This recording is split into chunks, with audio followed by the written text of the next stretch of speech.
Começou. Então, pessoal, bem-vindos mais uma vez ao SCA. São 12h40, que é a nossa 10ª palestra. Lembrando que a proposta desse semestre são 12 palestras, que são 12 perspectivas para o século XXI. A gente chega aqui à antepenúltima. O palestrante de hoje é o Guilherme Cordeiro, ele vai já se apresentar melhor. Na época que eu entrei no SCA, o Guilherme era o diretor do SCA. Se tu puder falar isso aí para quem não te conhece, Guilherme, seria interessante. Não vai ser autopromoção, não. Então, é isso. Bem-vindos. A palestra está sendo gravada. A gente vai seguir o mesmo padrão de sempre. A palestra aí vai até mais ou menos 1h40, aos 20 minutos finais, para perguntas e respostas. Beleza?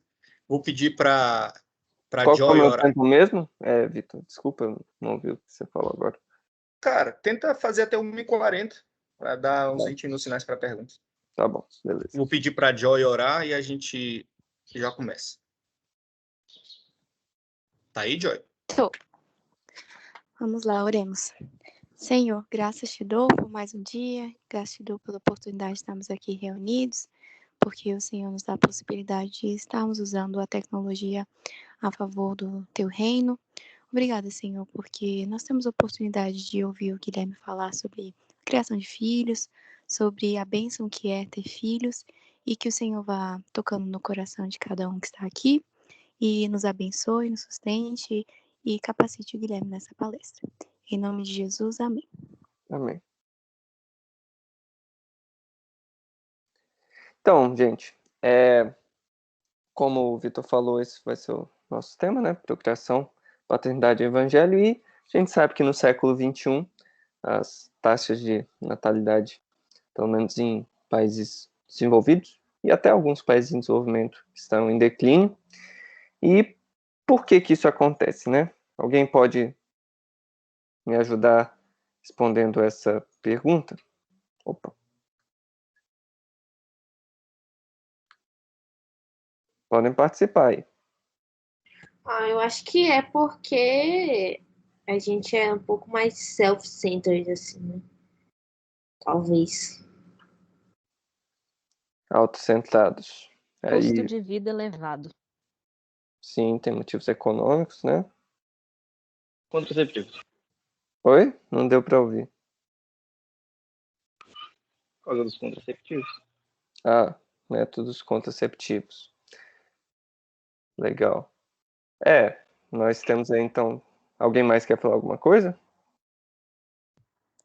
Tem ninguém? Acho que a lista de coisas também que estão exigindo dos jovens está aumentando cada vez mais e tem mais prioridades na frente. Tipo, ser estável, enfim. Uhum. Estabilidade financeira ou até familiar, né? A gente ter filhos. Mais alguém? Uma visão mais materialista da vida. Eu acho que a inserção da mulher no mercado de trabalho, quando a mulher deixa de ser uma dona de casa, onde ela se dedica eminentemente a ter 10 filhos e cuidar de casa e passa a acessar o mercado de trabalho, a academia, etc., obviamente ela vai ter menos filhos ou não vai ter filho nenhum. Então, eu acho que isso é uma questão assim, muito fundamental, eu diria. Sim. Ninguém mais aí? De história, das sociais?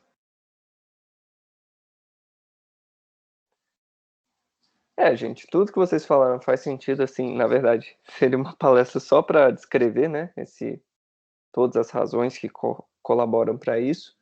A gente sabe que em sociedades agrárias os filhos são um ativo econômico, né, porque eles podem ajudar a trabalhar em todos os aspectos da casa, né, são mão de obra, enquanto que em sociedades industrializadas, muitas vezes, ainda mais depois da proibição do trabalho infantil, eles passam a ser muito mais um passivo economicamente, né? Então, você enxerga mais os custos que você tem e, claro, como você tem vários outros bens de consumo que você não quer abrir mão e, teoricamente, seus filhos precisam deles também, você também tem essa dificuldade. Como vocês falaram também, tanto a inserção da mulher no mercado de trabalho, a emancipação feminina, todos os direitos foram obtidos segundo a lei, também, enfim, as reconfigurações familiares que aconteceram, métodos contraceptivos que permitem às pessoas a eliminarem o risco, entre aspas, de filhos do sexo, né?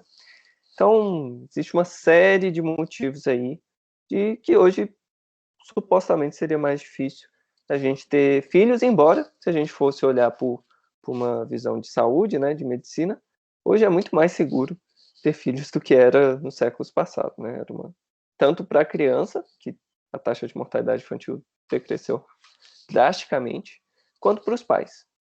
Mas isso, paradoxalmente, também é um dos motivos para as pessoas terem menos filhos, né? Porque antigamente, se você queria ter, sei lá, 2 filhos que chegassem à idade adulta, você tinha que ter uns 10, porque 80% podia morrer ali, seja no parto, e a própria mãe podia morrer no parto também, seja ali em todas aquelas doenças que não tinham tratamento na infância. Então, gente, tem muito material sociológico para a gente explorar isso, mas, como alguns de vocês também falaram, tem razões também do coração, né? Tem razões de como a gente entende identidade, como a gente entende o que é algo bom para a nossa vida, essas concepções que fazem com que a gente também tenha essa adie e postergue ter filhos ou nem mesmo tenha filhos. Teve recentemente um ensaio no Dia das Mães dessa jornalista ali, Elizabeth Bruenig, que ela fala de como é bom ser mãe jovem, né? Ela fala que começou a ser mãe nos primeiros 20 anos dela, né? Ali no começo da década de 20 anos. E ela fala como que isso era estranho, porque todos os círculos sociais que ela frequentava, ela agora tinha que lidar com mães bem mais velhas, né? E aí ela fala que normalmente tinha um discurso de pessoas mais velhas falando, você tem que ter filhos para você amadurecer, né? Você meio que não pode ser um adulto pleno sem ter filhos. E ela diz, ficar enchendo o saco por esse tipo de coisa, de não crescer e ter filhos, obscurece a maior verdade sobre ter filhos. Que eles não são uma obrigação chata, mas um prazer. Não o fim da liberdade como você conhece, mas o começo de uma liberdade que você não pode imaginar. E como vocês devem imaginar, gerou muita polêmica esse ensaio dela, mas é justamente isso que eu quero propor aqui hoje, que filhos são uma bênção, é algo bom. Antes de qualquer coisa sobre obrigação, dever de ter filhos ou não, ou dever de não ter filhos, como alguns filósofos contemporâneos defendem, antes de tudo a gente tem que entender os filhos como uma bênção. Então, gente, o nosso roteiro vai ser basicamente refutar essas 4 meias-verdades aí que são bem presentes no campo teológico mesmo. Primeiro, o Novo Testamento relativizaria a preocupação de ter filhos em prol das realidades inauguradas em Cristo. Então, tem um mito aqui que é muito propagado nessa área de estudos bíblicos. Também tem na área de teologia histórica, né, falando que a igreja primitiva, e depois de Agostinho, a civilização medieval ocidental, teve uma visão muito negativa do sexo, e a principal razão que justificava o casamento seria a procriação, mas mesmo assim, o celibato seria melhor, e o casamento seria meio que uma opção só para quem não consegue se segurar. Também tem um mito agora na área de teologia dogmática, dizendo que uma teologia verdadeiramente cristocêntrica desalojaria a perpetuação da humanidade da procriação para a igreja. Então, a ideia seria, olha, já que Cristo não teve filhos, como o próprio apóstolo Paulo também dá o exemplo dele de não ser casado nem ter filhos, e sabendo também como que hoje a nova humanidade em Cristo está na igreja, se a gente quer encher a terra, se multiplicar sobre a terra, ter a bênção de Deus sobre nós, é por meio da igreja, por meio de evangelismo, discipulado, batismo.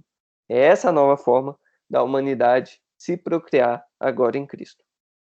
Então, a gente vai ver como a própria teologia de Karl Barth está por detrás desse desenvolvimento aqui, mas, ao mesmo tempo, ela nos ajuda a corrigir isso. E, por fim, alguns argumentos práticos, né? Várias objeções práticas, feministas, ambientais, relativos à teodiceia, né? Que basicamente é quando as pessoas dizem, o mundo é tão cruel, então, para que ter filhos, né?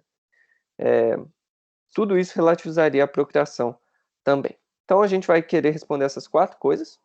Primeiro, dizendo que todas essas coisas têm um elemento de verdade, sim. O Novo Testamento, de fato, relativiza essa preocupação, esse fardo da paternidade, mas também pressupõe, revitaliza e inclui famílias e suas crianças no reino.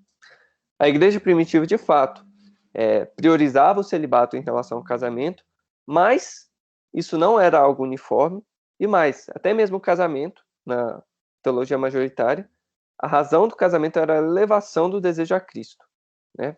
E Agostinho, na verdade, era um dos pais mais otimistas quanto a isso. Na parte de teologia dogmática, a gente vai ver como que Jesus não teve filhos, mas ele teve uma mãe. E o corpo de Cristo precisa continuar gerando vida. E, por fim, a gente vai ver uma resposta a cada um dessas objeções práticas que as pessoas têm na área pastoral mesmo, né? E casais inférteis. O mundo é tão ruim. E a adoção. A gente vai ver como que o ato de ainda termos filhos é uma santa esperança de que Deus vai renovar todas as coisas. Então vamos começar, gente, com o Novo Testamento. Será que o Novo Testamento deixa filhos de lado? E, claro, sempre para entender o Novo Testamento, a gente tem que entender o Antigo Testamento. E aqui eu vou me valer de uma tese de doutorado do James Lyons. Eu vou colocar toda a biografia depois lá bibliografia lá no SCA depois. Vou colocar aqui no final dos slides, aqui não deu tempo de colocar. Mas ele argumenta que a bênção de ter filhos no Antigo Testamento, a bênção da descendência, é um tema central em Gênesis e, por consequência, é muito forte em todo o Antigo Testamento, especialmente no Pentateuco e nos profetas. Então, como que é um tema central em Gênesis? Vamos ler, então, Gênesis 1, de 26 a 31, que é um texto básico para nessa discussão, né? Gênesis 1, de 26 a 31. Deus disse: façamos o homem à nossa imagem, como nossa semelhança, que eles dominem sobre os peixes do mar, as aves dos céus, animais domésticos, todas as feras e todos os répteis que rastejam sobre a terra. Deus criou o homem à sua imagem. A imagem de Deus ele o criou. Homem e mulher ele os criou. Deus o abençoou e lhe disse: sede fecundos, multiplicai-vos, enchei a terra e submetei-a. Dominai sobre os peixes do mar, as aves do céu e todos os animais que rastejam sobre a terra. Então, até teve uma discussão aí no Twitter entre os web crentes, né? Esse povo aí, algum tempo atrás, sobre em até que ponto seria obrigatória a procriação para o casal cristão. E esse sempre é um texto central nessa discussão, né? Se isso aqui é um mandamento ou uma bênção. Eu acho que fica bem claro quando a gente entende o relato de Gênesis 1 e vê como que Deus já tinha dado bênçãos semelhantes desde o começo, chamando as coisas de boas, e antes de falar para haver a multiplicação do homem, e também tem a multiplicação dos animais anteriormente. Acho que fica bem claro que tem uma bênção, embora a gente tenha imperativos no texto também. E é sempre difícil fazer essa dicotomia, né? Falando, é uma bênção ou um mandamento, quando na verdade o caminho bíblico é sempre falar, olha, os mandamentos são a forma de você se situar na bênção, de você entrar na bênção. Então, esse é o contexto primário, que na criação, Deus abençoa homem e mulher para que procriem, para que eles encham a terra como imagem de Deus e possam, assim, exercer sua atividade de domínio, sua atividade de senhorio sobre a criação que Deus lhes dá. Mas a gente sabe que no outro relato lá em Gênesis 2 e 3, a mulher tem dificuldades de criação após a desobediência. Ela agora vai gerar os filhos com dor, ela vai ter dores de parto. Então, isso mostra os entraves que vão existir, mas ao mesmo tempo Deus promete que ela vai ser mãe. E Adão chama ela de Eva, porque ela vai ser mãe de todo vivente, e a sua descendência vai ser a esperança da vitória sobre a serpente. E isso continua por todo o Gênesis, né? As genealogias têm essa fórmula Toledolf, estruturam boa parte do livro, em pontos-chave da narrativa. Gênesis 9 reafirma essa bênção sobre a procriação em Gênesis 1, 26, mas no meio de uma das genealogias, lá no final dessa sessão inicial de Gênesis, fala que Sara era estéril. Então isso é uma quebra na genealogia, né? Falando, e agora? O que vai acontecer? E aí tem uma promessa que Deus faz a Abraão. Alguém pode ler Gênesis 12, de 1 a 3?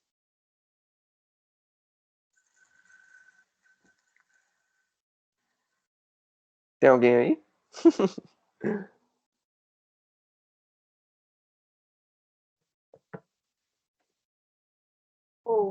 Eu leio aqui, deixa eu pegar. Gênesis 12, de 1 a 3. Qual tradução? Tanto faz. Só abrir aqui. Então o Senhor disse a Abraão: saia da sua terra, do meio dos seus parentes e da casa de seu pai, e vá para a terra que eu lhe mostrarei. Farei de você um grande povo e o abençoarei. Tornarei famoso o seu nome e você será uma bênção. Abençoarei os que o abençoarem e amaldiçoarei os que o amaldiçoarem.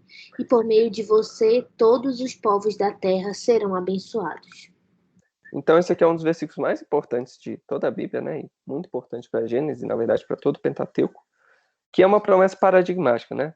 Deus promete uma terra, promete multiplicação para Abraão e também que ele será o Deus dele. E isso é reafirmado e expandido várias vezes em Gênesis, em pontos-chave da narrativa, para Abraão, para Isaac, para Jacó, e até no final do livro, nas narrativas de José, a ideia é como que vai sobreviver a descendência de Abraão, como que aquela promessa vai ser cumprida se está tendo fome na terra prometida, como se José está exilado no Egito, e aí a gente vê que, na verdade, é aí que Deus cumpre a sua promessa. E o final de Gênesis, o começo de Êxodo 1 mostra isso, mostra que Deus cumpre a sua promessa e faz com que o povo se multiplique no Egito, a tal ponto o faraó ficar preocupado e pedir para as parteiras, né, matarem os meninos, e eles obedecem ele. Então, mas isso também só aumenta a opressão de faraó em volta do povo judeu.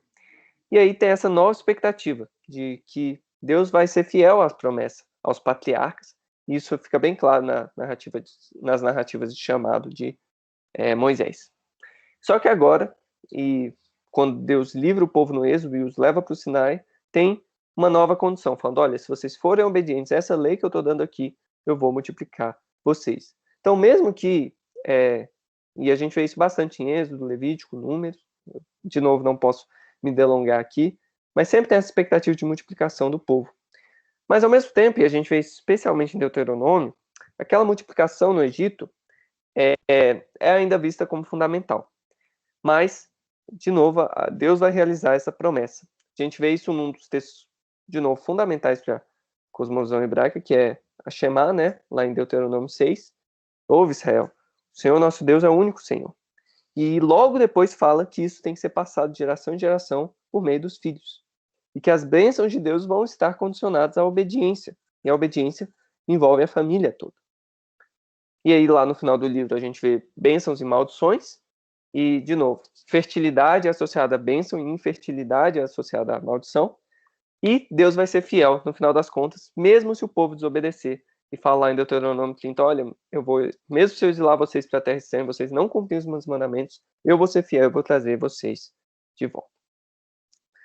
A gente vê isso sendo levado em outros escritos, nos escritos históricos, continua essa ideia. Na aliança com Davi, essa descendência prometida a Abraão e condicionada no Sinai, é canalizada ali para os descendentes de Davi, e o reinado de Salomão é retratado como um tempo de multiplicação, de fertilidade, de expansão do povo e domínio sobre a terra, de novo relembrando a bênção de Abraão e a bênção criacional também. E o final do livro de Reis, e a gente pode ver isso em Crônicas também, claro que eles abordam de uma maneira diferente, mas essa perspectiva de descendência é fundamental para ambos. No exílio, o problema é, os filhos estão morrendo também. As mães estão tentando matar os seus próprios filhos, e mais ainda, os filhos do rei são mortos na frente dele. Então, isso mostra como que essa esterilidade ali é um sinal do juízo de Deus. E, então, como que a gente fica numa situação dessa? A gente vai ver como os profetas respondem a esse problema do exílio, mas a gente vê isso também nos Salmos, na literatura de sabedoria, né? Que eles aplicam essa promessa que era para o povo todo para famílias individuais. A gente tem os famosos Salmos, né, que falam sobre família, fala que Deus vai abençoar com filhos faminto, necessitado, até mesmo os inférteis, porque ele é pai dos órfãos, juiz das viúvas. O Salmo 127, que é um dos salmos mais conhecidos, né, sobre esse tema. Alguém pode ler ele, por favor? 127? Sim. Vou ler aqui. Se o Senhor não edificar a casa, em vão trabalham os que a edificam. Se o Senhor não proteger a cidade, Em vão vigia, inútil vos será levantar de madrugada, repousar à tarde, comer o pão de dores, pois ele os dá aos seus amados enquanto dorme. Os filhos são herança do Senhor, e o fruto do ventre é a sua recompensa. Como flechas na mão de um guerreiro, assim são os filhos da mocidade. Bem-aventurado o homem que com eles enche sua aljava. Quando enfrentarem os inimigos numa disputa, não serão envergonhados. Então, aqui de novo, essa perspectiva de bênção, de os filhos serem a herança do Senhor, é muito claro, aqui no Salmo 127. No Salmo 128 também, a fertilidade da mulher e os filhos como rebento de oliveira também são sinal da bênção de Deus. Então, isso aqui é totalmente presente no Antigo Testamento. Mas a gente também tem que lembrar que tinha preocupações práticas por detrás disso. O Salmo 127 fala que a razão dos filhos serem uma bênção é que isso vai facilitar a proteção e a sobrevivência do homem. Na verdade, esse vai ser o meio de Deus exercer a sua proteção. Que o homem vai ter essa aljava de flechas e vai ter maior poder em decorrência disso.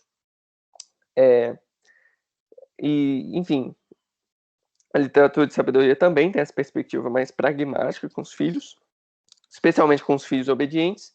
E Eclesiastes qualifica essas bênçãos também, falando, olha, se você não tiver uma vida abençoada, a vaidade da vida vai te pegar, não importa quantos filhos você tem.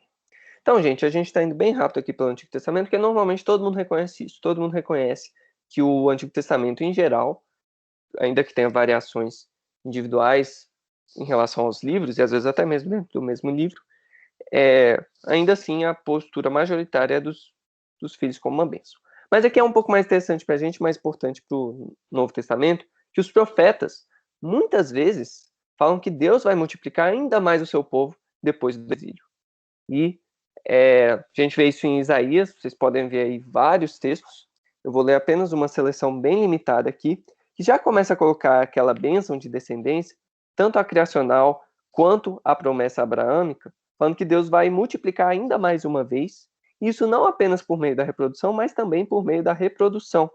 Quer dizer, não apenas por meio da reprodução biológica, mas também por meio da conversão das nações. Então, um exemplo, a gente vê aí no final do livro de Isaías, né, nessa segunda metade, que a audiência é um pouco diferente da primeira metade, que ele fala, olha,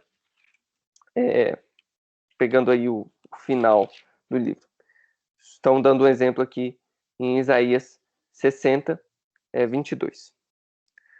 Diz assim, o menor deles chegará a mim, o mais fraco à nação poderosa. Eu, Yahvé, no tempo devido, apressarei a realização destas coisas. Estão falando como que vai ter essa fertilidade extraordinária, falando que, olha, as nações vão vir até vocês e o menor de vocês vai parecer como se fosse uma nação. Isaías 66, 7 a 9 também. Antes de sentir as dores de parto, ela deu à luz. Antes de lhe sobrevirem as contrações, ela pôs no mundo o menino.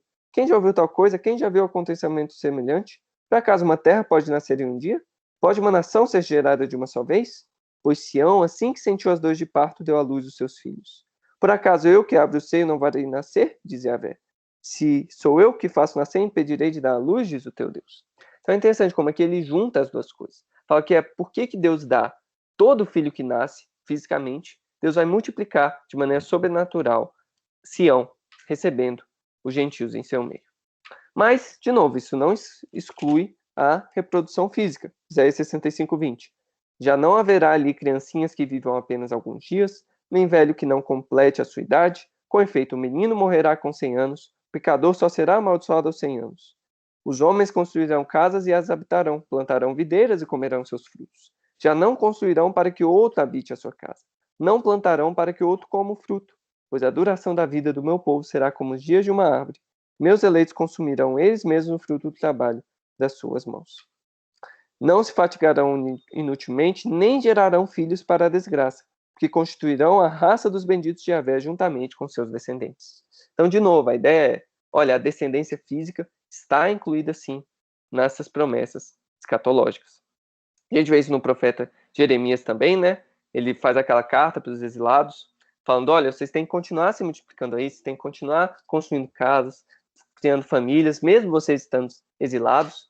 E ele promete que quando eles voltarem para a terra, vai ter essa multiplicação extraordinária do povo de Deus. Olha o que diz Jeremias 31, 22. Até quando irás de cá para lá, filha rebelde? Porque Yahvé cria algo de novo na terra.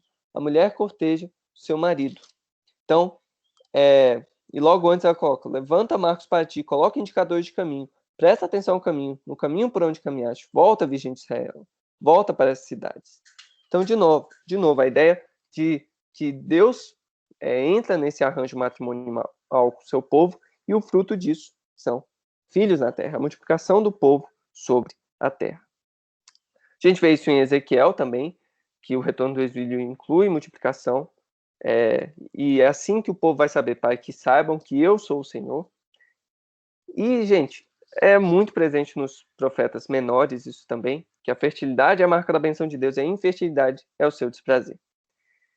E eu queria só dar uma atenção um pouco especial aqui para terminar esse panorama do Antigo Testamento no profeta Malaquias, que é muito importante, vai ser citado no Antigo Testamento, quer dizer, no Novo Testamento com relação a isso. Então ele fala em Malaquias 4, de 5 a 6.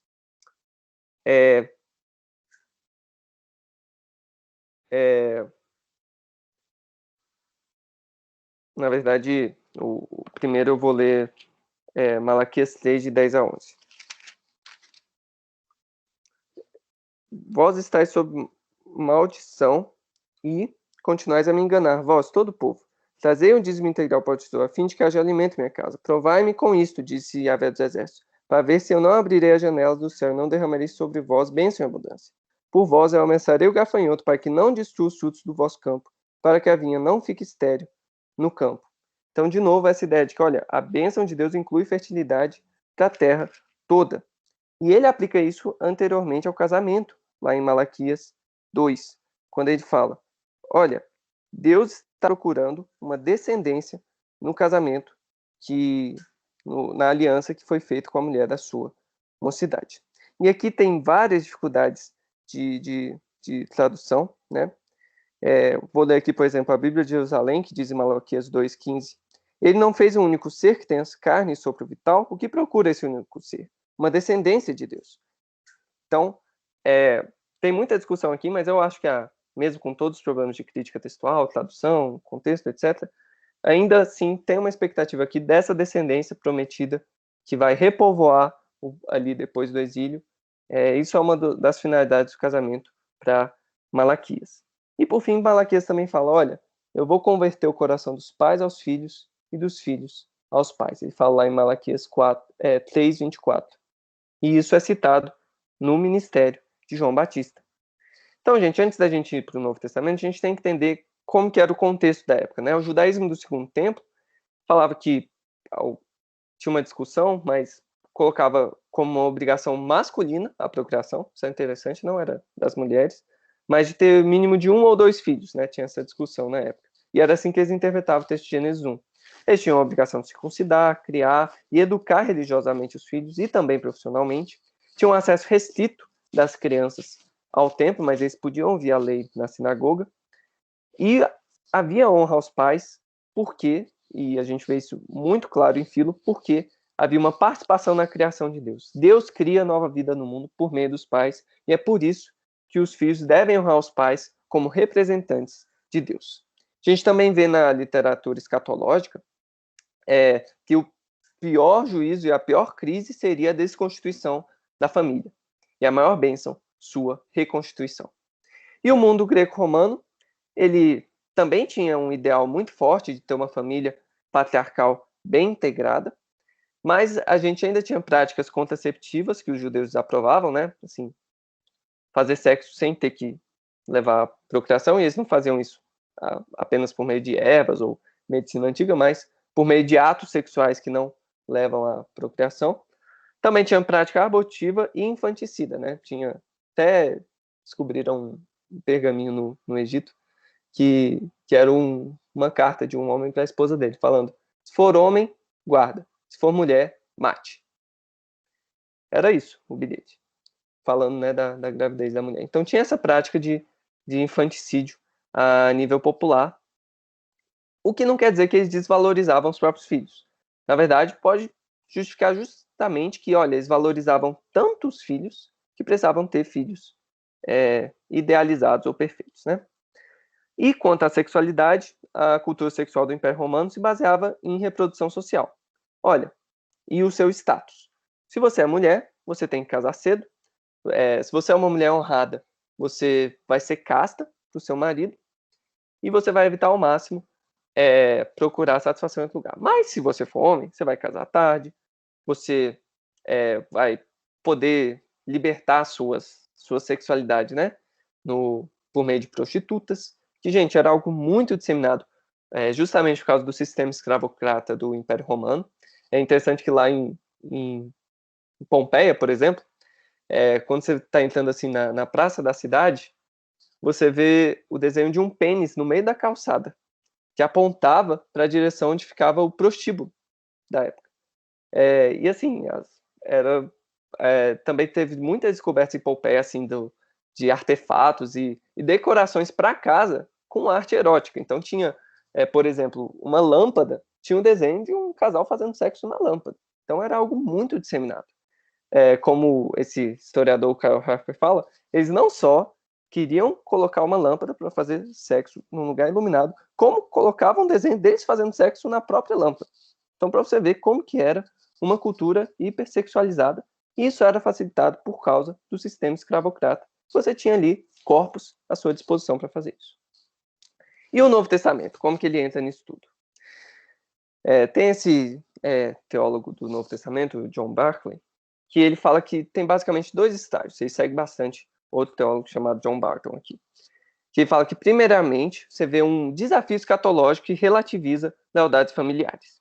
Então, você vê isso, por exemplo, quando Jesus fala para que ele chama um homem para segui-lo, né? E o homem fala, não, deixa eu enterrar o meu pai primeiro. Ele fala, deixa que os mortos enterrem seus próprios mortos. E outro fala, não, deixa eu me despedir da minha família primeiro. Ele fala, olha, porque ele coloca a mão do arado, não pode olhar mais para trás. Então, a gente vê também quando ele fala, olha, eu não vim trazer paz, mas vim trazer espada, né, para dividir a família entre si. E a gente vê várias declarações assim de Jesus. Ele fala dos eunucos pelo reino dos céus.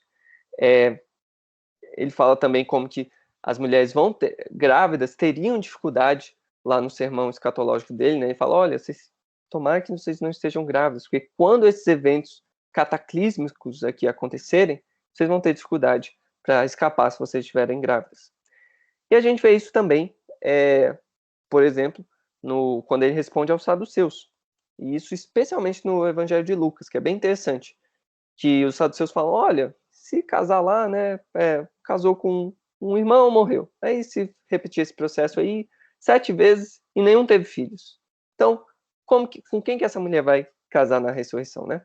Aí Jesus responde, olha, na ressurreição eles não se casam nem se dão em casamento, mas todos são filhos de Deus, porque são filhos da ressurreição. É só Lucas que usa esse termo, filhos da ressurreição.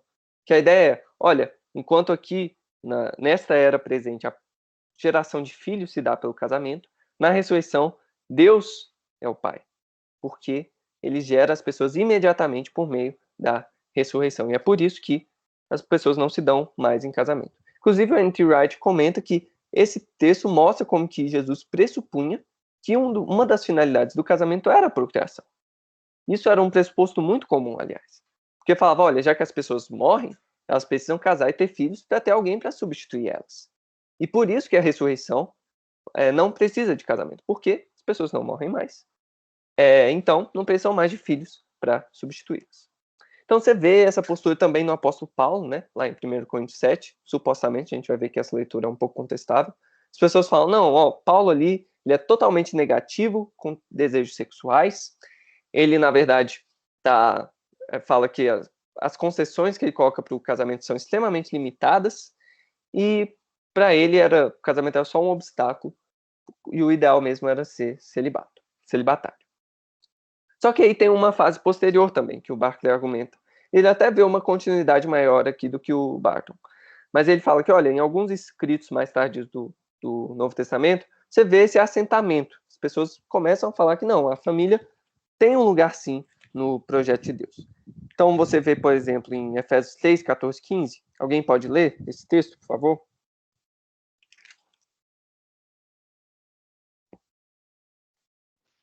Eu posso. 3:15. 3:15? Efésios 3, de 14 a 15. 14. Por esta causa me ponho de joelhos diante do Pai, de quem toma o nome toda a família, tanto no céu como sobre a terra. Isso.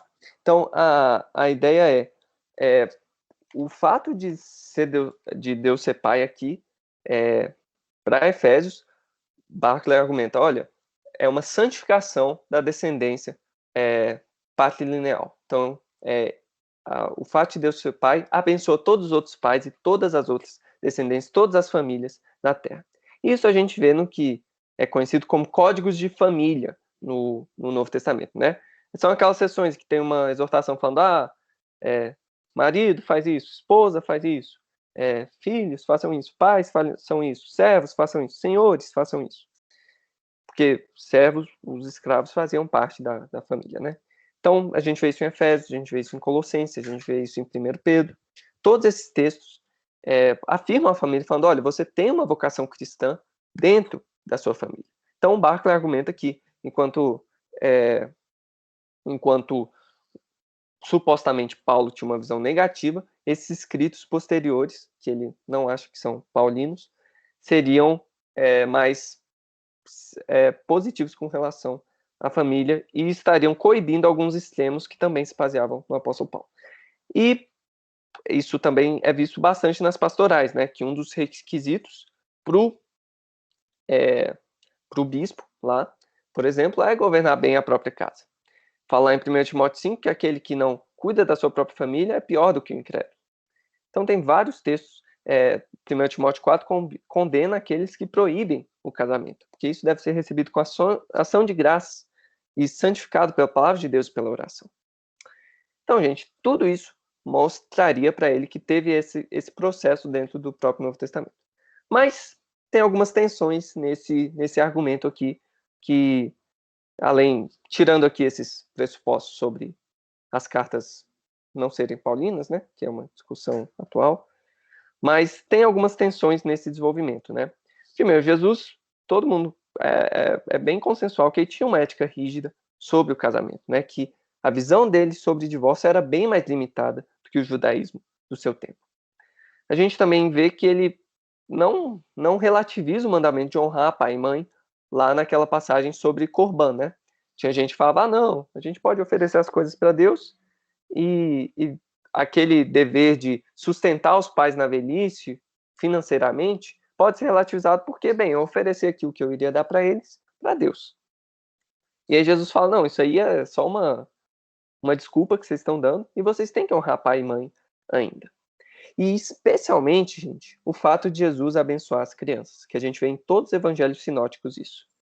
Tem uma estudiosa lá de Yale, a Judith Crundry, que ela argumenta que especialmente no Evangelho de Marcos, que a maioria dos acadêmicos reconhece ter alguma prioridade em relação aos outros evangelhos, ser o primeiro a ser composto, ela fala que lá, especialmente, a gente vê Jesus com uma perspectiva positiva sobre as crianças.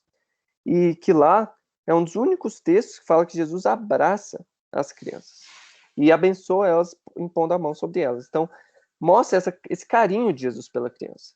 E ela argumenta, depois na bibliografia vocês vão poder ver o artigo dela de maneira mais detalhada, que isso mostrava que Jesus estava recorrendo a todo esse arcabouço que a gente viu do Antigo Testamento de bênção sobre a descendência e reafirmando a prioridade e a intensidade disso dentro do reino de Deus. Então, eu vou ler aqui esse texto.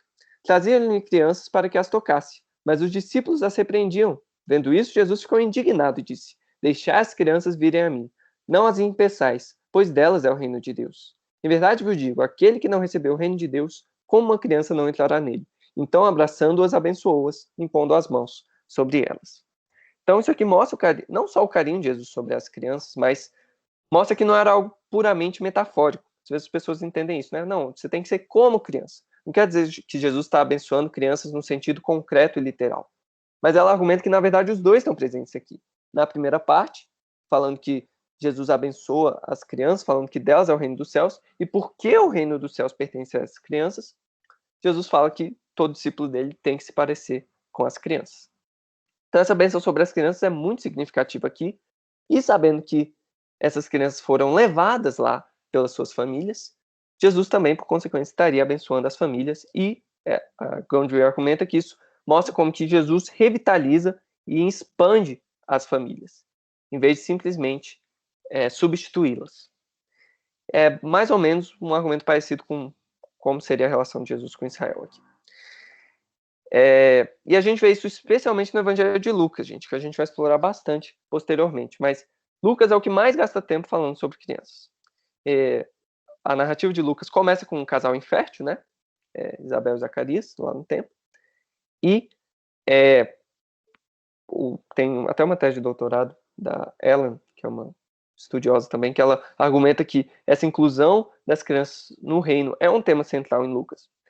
E aí ela cita, né, essas narrativas introdutórias, que tem aquele drama do casal infértil, o milagre de Deus, de fazer eles conceberem João Batista, e mais, de Deus anunciando para Maria que ela seria a mãe do Messias. E a narrativa de Jesus no templo também, que como a gente viu, né, o acesso do templo era restrito para as crianças, mas Jesus fala que é a casa dele, que o pai dele está ali. Então, também os milagres de Jesus, tem um artigo recente do Fenwick, que ele argumenta que os milagres de Jesus, especialmente no Evangelho de Lucas, são muitas vezes de pais levando seus filhos, ou filhos mortos, como por exemplo da viúva de Naim, né? Viúva não, de Naim não, mas aquela viúva, e Jesus ressuscita aquele filho da viúva, e vários outros, o filho de Jairo também, várias vezes isso mostra as crianças como um presente de Jesus. Ela mostrando como que a cristologia de Lucas era levada, né? Jesus atua no lugar de Deus, aquele Deus que deu João Batista e que fez também a concepção miraculosa de Jesus, está presente em Jesus de tal forma que Jesus restitui os filhos para os seus pais. Então, que de novo essa reafirmação dos laços familiares. A gente também vê isso no próprio texto de 1 Coríntios 7, que a gente tem que entender de maneira integrada com 1 Coríntios 5 e 6. 1 Coríntios 5 começa com Paulo preocupado, falando, nossa, eu ouvi um boato aí que tem um cara aí que ele tá com a com a madrasta dele, que ele tá tendo relações sexuais com a madrasta dele. Isso nem mesmo os incrédulos aceitariam, esse tipo de incesto, e vocês deixam isso aí na comunidade. Então isso deixa a comunidade impura, o mau fermento leva da massa toda, vocês têm que expulsar isso do meio de vocês. Então, e aí depois ele lida com aquela citação dos Coríntios, né? Todas as coisas me são lícitas. Tem gente que cita isso como se fosse uma declaração divina, né? Falando, todas as coisas me são lícitas, Paulo ensinou. Não, na verdade, isso é uma citação de Paulo do que os coríntios falavam. Ele fala, todas as coisas me são lícitas. Como não tinha aspas, né, naquela época, mas ele responde, né? Tem até uma fórmula introdutória para quando Paulo normalmente cita os coríntios. Ele responde, mas nem todos me convêm. Então, isso é o que Paulo estava falando. Que veio antes, o todas as coisas me são lícitas, era algo que os coríntios falavam. E aí ele fala, olha, tem gente que acha que, sim, não tem problema você se unir com prostituta, e Paulo fala, não, isso é um absurdo. Porque vocês se tornam uma só carne com ela, e vocês tornam os membros de Cristo membros da prostituta. Que, de novo, é uma perspectiva muito diferente de Paulo. Naquela época, a prostituta ficava no pior papel, corporalmente falando. Né? Era simplesmente um corpo para ser usado mesmo para soltar as pulsões sexuais masculinas. E a ideia era, olha, o problema é você ser penetrado como homem. Isso que vai diminuir a sua honra, né? Então, até mesmo para atos homossexuais, essa era a preocupação. O problema é você ser penetrado. Se você está penetrando outra pessoa, não tem problema. E é interessante que Paulo fala, olha, na verdade, vocês estão subordinando Cristo à prostituta. Entregando poder sobre o corpo de vocês para a prostituta, vocês entregam o poder de Cristo, do corpo de Cristo a ela também. Então é muito interessante como que Paulo inverte essa lógica. Ele fala, não é a prostituta que está sendo subordinada ao poder de vocês. Porque no ato sexual, cada um se entrega ao outro. Como ele prossegue para argumentar lá em 1 Coríntios 7. Então, gente, e ele fecha o argumento falando, olha, o corpo de vocês é templo do Espírito Santo. Então, não deixem eles impuros por causa disso. E todo esse argumento sobre impureza também está presente em 1 Coríntios 7, que ele fala, olha, é importante que você tenha a sua esposa, o seu marido, por causa da impureza. Inclusive, ele está respondendo a outra citação coríntia, que era, é bom não tocar em mulher. Que a ideia tinha também um extremo libertário lá em Coríntios falando, olha, quer dizer, ascético em Coríntios falando, olha, é bom evitar o sexo, até mesmo os casais casados deveriam evitar o sexo. Paulo fala, não, nada disso. Olha, na minha opinião, e gente, ele se esforça, ele sua para dizer o tempo todo, olha, gente, isso aqui é a minha opinião, eu acho melhor vocês serem celibatados, mas cada um tem o seu dom da parte de Deus. Então, Paulo não estava sendo negativo com relação ao sexo, ele só estava falando que, por causa da nova era em Cristo, você pode ser mais frutífero servindo as pessoas no reino de Deus. E você fica muito atarefado quando você se casa, você tem obrigações com muitas pessoas. É isso que Paulo está falando. Mas cada um tem o seu dom da parte de Deus. O tempo todo ele fala, não, isso é uma concessão, isso é uma concessão, isso é uma concessão. Não tomem isso aqui como mandamento para todo mundo. E as pessoas ainda falam, ah, não, mas Paulo está falando que o sexo era ruim, que cristão não devia fazer sexo. Quando ele está querendo reagir justamente contra essa visão. E, gente, tem um trecho muito importante, 1 Coríntios, sobre filhos, que o pessoal normalmente esquece. Quem pode ler 1 Coríntios 7,14?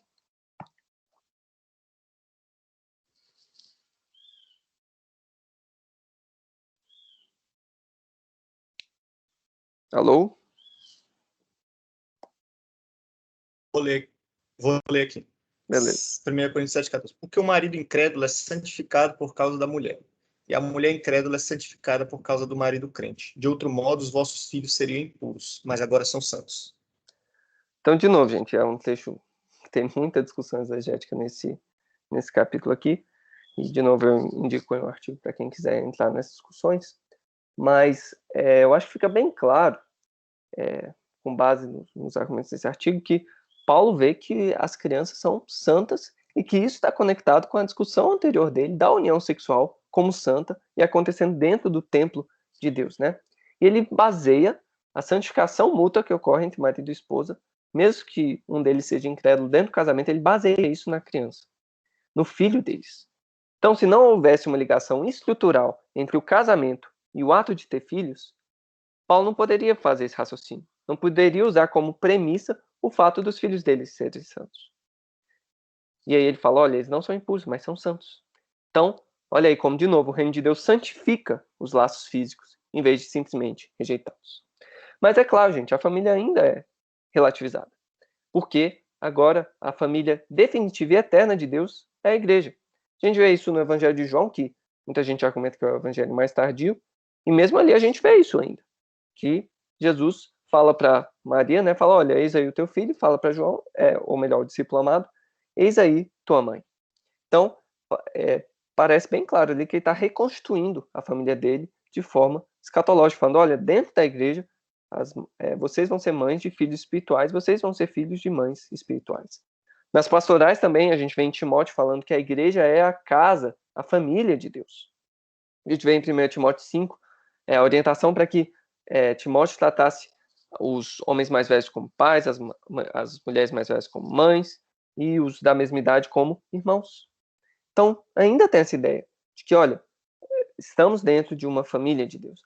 Pedro também, logo antes de ele introduzir os papéis do Código Familiar, ele fala, olha, vocês têm que servir essas instituições humanas porque vocês são livres e para dar um bom testemunho. Mas ele tem esse entendimento de que eles são livres em Cristo, que eles não precisam se aprisionar a essas coisas, que eles têm uma família maior, uma descendência, uma raça eleita, como ele diz lá em 1 Pedro 2. E até em Apocalipse, que também é um dos escritos considerados bem tardios no Novo Testamento, fala, retrata os santos como aqueles que não tocaram em mulher, lá em Apocalipse 14, no sentido de eles serem virgens. Isso é uma metáfora para a pureza em Apocalipse, que, de novo, não mostra esse desenvolvimento tão claro. Então, gente, como que a gente resolve isso, então? A gente vê que o Novo Testamento, por um lado, relativiza, sim, a família natural, mas, por outro lado, a reafirma, revitaliza e honra. E aí a gente tem que perguntar como que a igreja tratou isso ao longo do século, que aqui é o outro mito que a gente vai enfrentar, né? Que fala que os pais da igreja detestavam o sexo. E como vários outros mitos sobre sexualidade, a gente vê Foucault propagando isso também. Ele fala que, olha, os cristãos primitivos aí só confirmaram tendências que já existiam na ética pagã e Agostinho, especialmente, quando ele associa o sexo com o pecado original, ele estaria falando, olha, vocês têm que sempre ficar vigiando a si mesmo e tem que ser introspectivo para diferenciar a boa vontade de procriação que existe no ato sexual do fato de você ter prazer sexual. Então, o prazer sexual seria um fruto do pecado original, você tem que disciplinar sua vontade para evitar isso, e, na verdade, querer no ato sexual a reprodução, né? E isso teria criado no Ocidente uma visão negativa da sexualidade, do corpo, etc. Na verdade, teve sim uma revolução sexual do cristianismo, mas como Karl Harper argumenta, na verdade essa revolução sexual não foi um desprezo do corpo, mas colocar o corpo no centro. Agora você não podia mais falar, o corpo de uma prostituta não vale nada, então posso fazer sexo com ela, porque eu não estou me desonrando como homem. Não. O corpo agora era livre para você procurar a santidade. Ele até argumenta que a ideia de livre-arbítrio nos pais da igreja surge dentro da ética sexual deles, nos apologistas, que eles falam, olha, você tem que ser livre para procurar a santidade sexualmente. Então, isso fez com que depois tivesse desenvolvimentos no direito do Império Romano cristianizado para proibir a pornografia, ou melhor, a prostituição. E a ideia era, olha, as mulheres que seriam prostitutas precisam ter a liberdade de buscar a santidade, de buscar a castidade. Então, a gente não vê essa desvalorização do corpo. E até mesmo quando a gente pega pessoas como Clemente de Alexandria, que declara que, olha, a gente tem que transcender os desejos sexuais por meio da procriação, e ele cita bastante aquele filósofo judeu que eu citei, o Filo, ele afirma o casamento contra uma seita, uma heresia cristã primitiva chamada encratistas. Tem até um teólogo bem importante chamado Tassiano, que fazia parte dessa tendência. E, na verdade, o interesse não era, olha, você tem que procriar porque sim. Não, a ideia era, você precisa disciplinar os seus desejos sexuais por meio do casamento, e uma das maneiras de fazer isso é associando com a procriação. E a gente vê que não era todo mundo na igreja primitiva que achava que o celibato era melhor que o casamento. A gente tem a controvérsia de Joviniano, no século IV e V, que a gente não tem nenhum escrito dele, só citações de pessoas refutando ele, que ele era um monge na igreja romana, que ele falava, olha, todo mundo que é batizado é igual. E vai ter o mesmo galardão da parte de Deus. Então, você não pode falar que o estado de celibato é superior ao estado de casamento. E ele acabou sendo condenado eclesiasticamente, mas David Hunter, que é um historiador da igreja primitiva, ele argumenta que Joviniano, na verdade, tinha fontes muito ortodoxas para fazer esse argumento dele, e ele é mais ortodoxo do que as pessoas consideram. E Agostinho, na verdade, teve uma posição mediadora nessa controvérsia. Se você pega Ambrósio, você pega Jerônimo, eles têm críticas muito fortes ao sexo mesmo dentro do casamento. E Agostinho tem uma posição mais mediadora. Fala que, olha, o casamento é uma ascensão dos seus desejos até Deus. E a procriação é um dos bens do casamento, sim, mas é um bem mais externo. É um bem natural, que você, por meio dele, passa para a fidelidade como bem espiritual e moral, e, por fim, no sacramento. Não sacramento no sentido católico romano, mas da indissolubilidade do casamento, que ele fala que retrata o fato de que, assim como homem e mulher são um só no sexo e no casamento, também um dia toda a humanidade vai ser uma só, na cidade de Deus. E mais, o casamento, tudo isso era orientado por uma amizade voltada à virtude. Era assim que ele retratava o casamento. Então, gente, olha como que Agostinho tem essa posição mediadora nessa controvérsia, né? Tá, gente, mas o que isso quer dizer no final das contas? O evangelho relativiza a família ou não? E aí você vê até pessoas como um teólogo muito bom chamado Stanley Hauerwas falando que, olha, o fato de que a gente batiza as crianças na igreja, ou pelo menos deveria, né, quer dizer que elas não pertencem, em primeiro lugar, aos pais. Elas pertencem a Deus e ao corpo de Cristo, por meio da igreja. Então, como que o evangelho relativiza a família? A gente vê Barth argumentando que a procriação não transmite a imagem de Deus, mas seria a dádiva de Deus, né? Fazer novas pessoas à imagem dele. A procriação por si só não pode garantir isso. As crianças seriam livres e opcionais no Novo Testamento. É uma paciência de Deus até que Cristo volte. E o casamento é consagrado escatologicamente, retratando a união de Cristo à igreja, mas não a procriação. E o batismo é justamente o novo nascimento dos crentes. Então, a gente não tem que olhar para o nascimento, para os nossos pais, quando a gente pensa na nossa origem, mas para o batismo. E o fato de Maria ser virgem mostra como que a procriação humana foi relativizada no nascimento do próprio Messias. E a gente vê outras respostas a isso no século XX, como a teologia do corpo do João Paulo II, e que foi depois expandida e afirmada por outros teólogos de um journal católico romano chamado Communio, que isso foi bem afirmado pelo magistério. Você pode ver os documentos aprovados depois do Vaticano II, Humanae Vitae e várias bulas papais. E João Paulo II, ele argumenta na teologia do corpo dele que, olha, você precisa procriar dentro do casamento. Por quê? Porque quando você se une verdadeiramente de corpo, com uma só carne com outra pessoa, você não pode deixar os seus poderes procriativos do corpo de fora.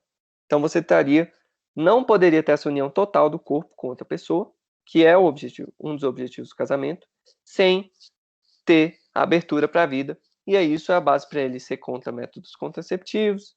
Enfim, vocês conhecem a doutrina católica romana sobre isso. E a ideia dele seria, olha, já que Jesus ressuscitou, e ressuscitou num corpo humano, por mais que quando Jesus voltar não vai ter mais casamento, o fato de a gente ainda ter um corpo consagrado no batismo e unido com Cristo ressurreto, quer dizer que a gente ainda tem que respeitar essa procriação. Como que Bart responderia isso, gente? Assim, ele só diria não. Ele ia falar, não, olha, seria uma espécie de teologia natural, seria uma espécie de do homem querendo subir até Deus, você falar que a procriação humana partiria dos poderes da própria humanidade. Tanto é que você observa na teologia do corpo do João Paulo II, quando ele vai falar sobre essa parte, Deus fica só na periferia, assim. Parece que é aquela união ali que acontece entre homem e mulher, é um poder totalmente imanente na criação, é algo que o próprio homem e a mulher conseguem fazer, a criança. Não tem um espaço para Deus ser o autor real e último da vida. E aí, aquela tese de doutorado que eu passei para vocês lerem antes, é justamente o Matthew Lee Anderson argumentando que a gente pode ir dentro da teologia do próprio Barth para procurar recursos para afirmar a procriação, mesmo depois de Jesus ter nascido e ressuscitado. E o argumento dele é que a gente tem um fideísmo procriativo. O que seria isso? Usando um termo de Barth, é uma confiança... Oi. Eu acho que o slide travou, viu? Só para avisar. Travou? Travou lá no Agostinho, não é tão ruim assim. Vixe. Deixa eu ver aqui se... Vou compartilhar de novo, que aí acho que vai dar. Deu?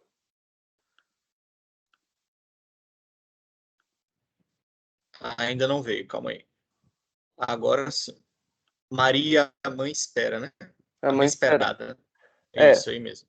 Não voltou. Sim, como eu disse, Barth daria esse daria esse não para essas tentativas católicas romanas, né, de tornar toda a união natural entre uma mulher como procriativa. E Maria, ele argumenta que, olha, Maria tem essa confiança em Deus e ela é a primeira crente em Jesus. Ela é a primeira pessoa que ouviu a anunciação do Filho de Deus e, ao aceitar que ele fosse gestado dentro dela, creu no Filho encarnado, creu no nome de Jesus. Então ela seria o primeiro membro da nova criação, do novo Israel, que até no Magnificat é essa a ideia ali, né? Que, olha, Deus está cumprindo aquela promessa lá para Abraão e sua descendência. Então, vê como aquela bênção que a gente analisou lá em Gênesis, lá no Antigo Testamento, agora é cumprida por meio do Filho de Maria, o Filho que Deus deu a Maria. Então, olha, isso mostra como que a vida é um empréstimo da parte de Deus para a gente, é uma oferta livre da parte de Deus. Mas, ao mesmo tempo, ele pressupõe as nossas estruturas humanas de procriação. E, na verdade, o fato de que os últimos dias começaram em Cristo intensifica os nossos nascimentos. Então, o nascimento virginal de Cristo confirma os nossos nascimentos naturais. Quando Maria responde com fé, falando, eis aqui a serva do Senhor, faça-se em mim conforme a tua vontade, ela está falando que ela, como virgem, né, a gente vê essa associação bem clara em Lucas, como eu falei lá em Lucas 20, né, entre virgindade e o estado escatológico. O fato dela ser virgem mostra como que ela é esse membro da nova criação. Então, a ideia não é, olha, já que Jesus nasceu de uma virgem, a procriação humana não é mais importante. A ideia é que isso afirma a procriação humana, porque mostra como que Deus atua e dá o seu filho ali. Então, a procriação também pode ser consagrada escatologicamente. Só que ela tem que estar radicalmente dependente do dom de Deus. A gente se une como marido e mulher para ter filhos? Sim. Mas isso só pode acontecer quando com a sua luz, irrompe e ilumina a sua criação, fazendo de novo uma imagem dele. Então Deus honra os pais. Honra os pais, permitindo que eles participem da geração de nova vida nesse mundo. Mas é por meio da ação e do sofrimento dos pais. É de uma honra vazia, por assim dizer. Por meio de um vaso vazio, como Maria foi em relação a Jesus. Que ela simplesmente deixou Deus fazer nele os seus propósitos. E é essa agência humana aqui que mostra a livre ação de Deus de oferecer nova vida. Tão diferentemente do argumento católico romano para a procriação, não é porque a gente, com os nossos poderes criados por Deus, a gente consegue de maneira quase autônoma gerar nova vida no mundo. Não. É porque Deus pega os nossos corpos frágeis, destinados à morte como são, e ele honra esses corpos. Ele honra esses corpos como ele honrou Maria, fazendo ela mãe do próprio Deus. E é nesse ato que, quando a gente diz sim à vida, que Deus cria nova vida na gente, mas de novo, de maneira totalmente espontânea e livre. Então, gente, concluindo, como que a gente vai viver de acordo com isso? Como que a gente vai responder diversas objeções depois de todo esse longo caminho? A primeira objeção seria, olha, isso não diminui a agência das mulheres, a individualidade das mulheres? Esse argumento feminista, né? De, olha, você valoriza muito a procriação, inevitavelmente você vai valorizar muito a maternidade e achar que a vocação da mulher é só isso. Mas, pelo contrário, gente, isso valoriza a agência das mulheres. Assim como Maria, esse é o momento que a ação feminina encontra o seu ápice em transparência a Deus. É a reversão das maldições a Eva em Gênesis 3. Então, ali não é Deus explorando Maria, forçando com que ela colabore com um filho que ela não queria. Não. É Maria honestamente e sinceramente acolhendo a palavra de Deus em si e assim gerando nova vida. Então, da mesma forma, quando Paulo fala que as mulheres vão ser salvas pela maternidade, a gente pode pensar algo parecido assim. Que a ideia não é que, olha, a maternidade é a única vocação feminina, mas que é um jeito das mulheres estarem no mundo. E essa abertura à vida é uma colaboração especial com Deus, que o homem não consegue participar. Assim como nenhum homem participou na concepção de Jesus no ventre de Maria. E por que a gente vai ter filhos num mundo tão cruel, né? O mundo está tão complicado ultimamente, por que a gente vai ter filhos? Justamente porque a gente tem esperança. Como Stanley Hauerwas argumenta, é um sinal da esperança o fato de cristãos ainda terem filhos. A gente acredita que a morte não é o fim. E por isso que a gente continua tendo filhos, mesmo que eles vão morrer no final das contas. Porque Deus vai renovar todas as coisas. E até mesmo nas coisas escuras, nas coisas ruins que acontecem na criação de Deus, Deus está não só no controle, mas Deus está presente também, levando tudo a Cristo, crucificado e ressurreto. Então a gente pode ter filhos num mundo cruel, sabendo que a gente vai sofrer, que eles vão sofrer, sabendo que às vezes a gente pode até perder eles no processo procriativo, mas a gente tem esperança em Deus. Tem esperança de que este mundo não é tudo. Tem esperança de que Deus vai renovar todas as coisas e vai ressuscitar nós e nossos filhos também, como filhos da ressurreição. Tá, gente, mas o pessoal já tem tanto filho por aí, né? Já tem tanta criança sem pai no mundo. Por que a gente não adota essas crianças? E, gente, a adoção tem que ser uma pauta cristã, sim. Mas é uma vocação diferente da procriação. Enquanto a adoção destaca a redenção e o fato de que Deus é o pai dos órfãos e juiz das viúvas, e Deus, no final das contas, é o pai supremo, e a paternidade dele é a única paternidade eterna, a adoção destaca isso, entende isso. A procriação destaca verdades complementares à adoção. Fala que, olha, Deus foi quem criou o mundo e permite que a gente participe no desenvolvimento da criação, gerando nova vida na gente. E mais, Deus está levando essa mesma criação à consumação. Ele vai renovar esse corpo nosso aqui, com até os nossos órgãos sexuais e nossos gametas. Então, a procriação e a adoção não são competidoras, mas são complementares.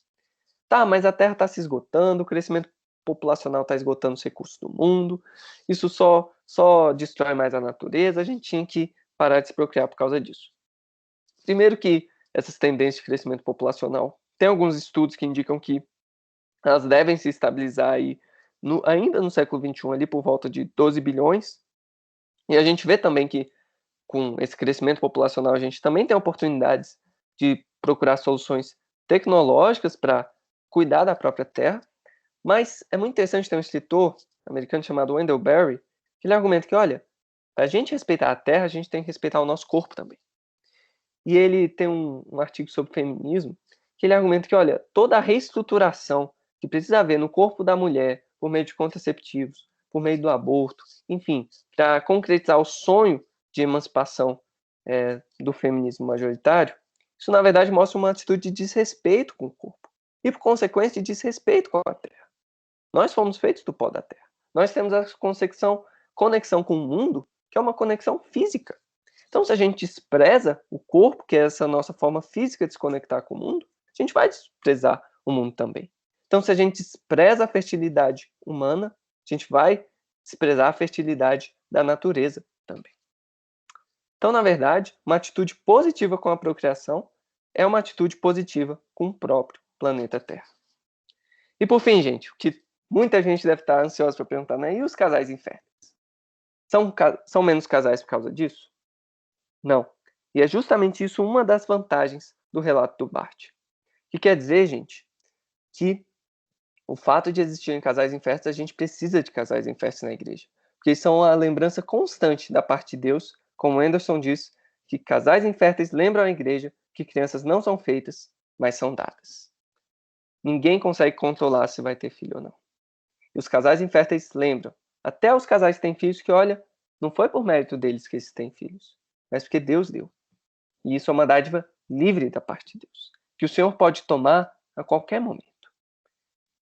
E mais, a gente tem que lembrar que paternidade e maternidade, hoje, são ofícios dentro do corpo de Cristo.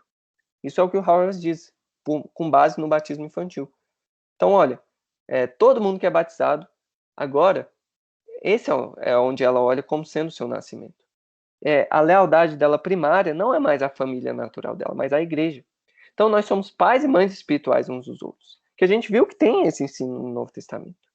Agostinho chegava a dizer que toda mulher que faz a vontade de Deus é mãe de Cristo, com base no que Jesus disse nos evangelhos, né? Que a mãe e os irmãos dele estavam chamando ele fala, não, ó, aqui estão minha mãe e os meus irmãos, quem faz a vontade de Deus.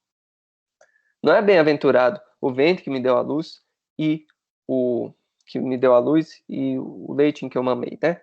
Mais bem-aventurado que isso, melhor dizendo, é quem cumpre a vontade de Deus. Então, se você cumpre a vontade de Deus dentro do corpo de Cristo, você pode ser mãe de Cristo também. Como assim? Porque você cuida dos pequeninos de Jesus.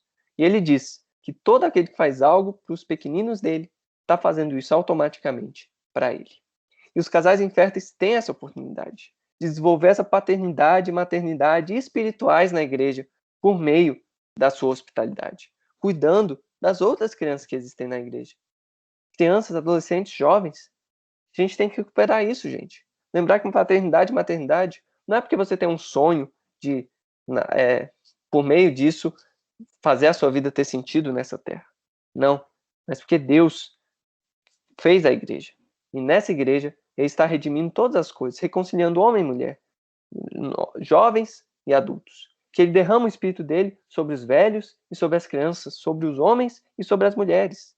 E dentro da igreja, a gente tem que ser pai e mãe, e filhos e filhas uns dos outros também. Sempre lembrando que, no final das contas, crianças são uma bênção de Deus, são um presente de Deus para o seu povo. E essa bênção ainda é real, mesmo no século XXI. Amém.